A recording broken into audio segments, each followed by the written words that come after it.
मी माझे गिल्ली मिसळ काव्यसंग्रहातील स्वरचित काव्य T V मोबाईलचे वेड, मुलांची व्यथा परीक्षेचा काळ भाग 2 आपल्यासमोर सादर करीत आहे. आजी आजोबांना नातवांची काळजी वाटते फार. आई बाबांना वेड लागल मोबाईल टीव्हीचं भार. तब्येतीकडे लक्ष नाही त्यांचं,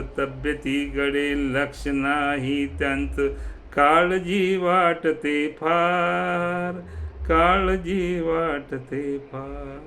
सारखा मोबाईल हाती धरून हात मनगट बोटाला येतो त्यांचे वाद. पलंगावर लोळून मोबाईल पाहिल्याने पाठदुखीचा होतो त्रास. पलंगावर लोळून मोबाईल पाहिल्याने पाठदुखीचा होतो त्रास. असं काय झालं म्हणजे दवाखान्याचे ठोठावतात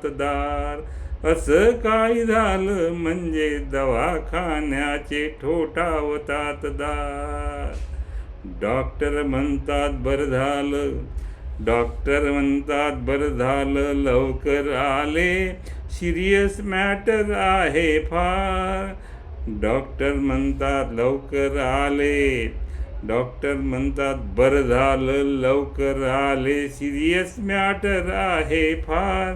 रक्त एमआरआय, एक्सरे, ECG आणखी काही करून घ्यावे लागेल आपणास. 5-15 हजाराचा फक्त खर्च येईल त्यात. 5-15 फक्त खर्च येईल त्यात. आजी आजोबांना नातवाची काळजी वाटते फार.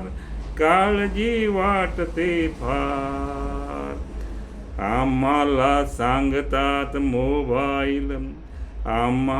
सांगतात मोबाईल टीव्ही पाहणे चांगले नाही बाळ.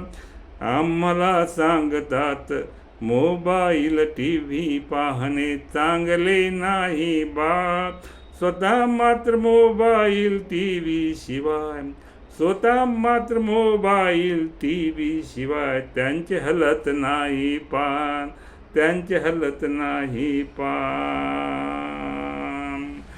आम्हाला सांगतात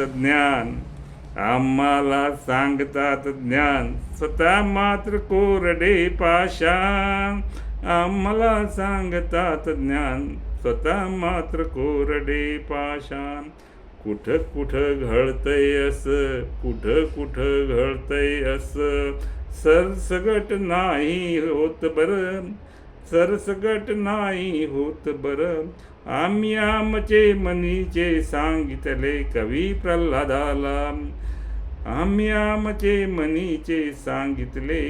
प्रल्हादाला. त्यांनी नोंदविला अभिप्राय या काव्यात थोडाफार.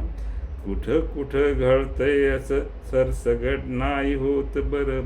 आम्ही आमचे मनीचे सांगितले कवी प्रल्हादाला.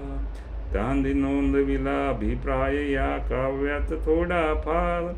आजी आजोबांना आमची काळजी वाटते फार.